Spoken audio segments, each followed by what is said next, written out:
Ang babae estudyante naka-masking cape na ayaw maingay si teacher dahil inaasahan na hindi nakikinig ang manabata ang estudyante. Paalala po ng ito dahil nananailanan sa manabata at maingay. Ayaw ni teacher ay maingay.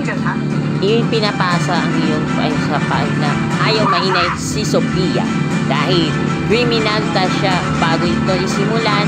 Ngayong araw ito ay sinasimula ng pagsisimula sa school year 2025 to 2026. At pagkalipas ng araw ay sinugod ang magulang dahil maya-maya at biglang ilang minuto naging hanggang na ang gante. Nagalit ang magulang at umiyak ang estudyante at nagagalit si teacher ay biglang galit na siya.